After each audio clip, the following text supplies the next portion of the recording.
बिस्मिल्लाहिर्रहमानिर्रहीम। अस्सलामु अलैकुम वरहमतुल्लाहि वबरकातुहू। हज़रत सुलेमान अलैहिस्सलाम अल्लाह ताला के बरगज़ीदा नबी और हज़रत दाऊद अलैहिस्सलाम के फ़र्ज़ंदे अर्जमंद हैं। वालिद के इंतकाल के बाद कम उम्री में ही तख्त नशीं हो गए। आपका सिलसिला नसब हज़रत इब्राहीम अलैहिस्सलाम से जा मिलता है।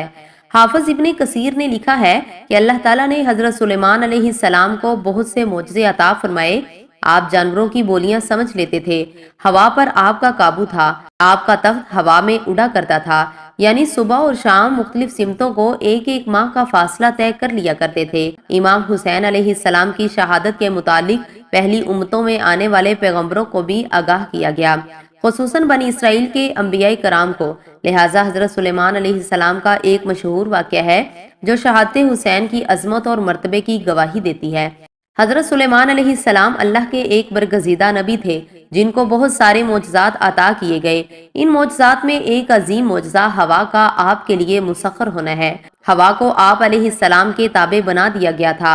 आप अलैहिस्सलाम अपने तख्त पर बैठकर सुबह के वक्त दमिश्क से रवाना होते तो शाम तक दूसरे शहर पहुंच जाते और दो शहरों के दरमियान इतनी तेज रफ्तारी से सफर किया करते थे कि जिसके दरमियान तकरीबन एक माह की मुसाफत होती।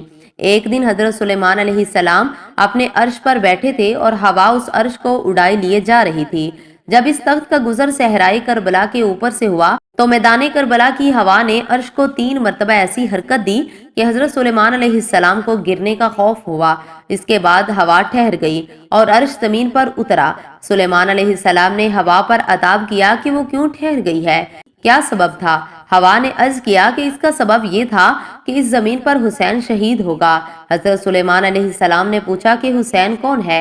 हवा ने जवाब दिया, हुसैन आखिरी नबी अहमद मुज्तबा सल्लल्लाहु अलैहि वसल्लम के नूरे चशम और फर्जंद है। सुलेमान अलैहिस्सलाम ने कहा कि उसका कातिल कौन है। हवा ने कहा कि उनका कातिल रोए ज़मीन का बदबख्त तरीन शख्स होगा, सब अहले आसमानो ज़मीन उस पर लानत करते हैं। हजरत सुलेमान अलैहिस्सलाम ने अपने हाथ दुआ के लिए उठाए और कातिलिन हुसैन पर बहुत लानत की। तमाम जिन्नों इंस और जानवरों ने आमीन कही। इसके बाद हवा फिर चलने लगी और अर्श को जमीन से उड़ा ले गई। उम्मीद करती हूँ कि आपको वीडियो अच्छी लगी होगी। वीडियो को लाइक और शेयर जरूर कीजिएगा। अगर चैनल पर पहली बार हैं तो मजीद ऐसी इस्लामिक वीडियोस के लिए चैनल को सब्सक्राइब जरूर करें। वालेकुम अस्सलाम वरहमतुल्लाहि वबरकातुहू।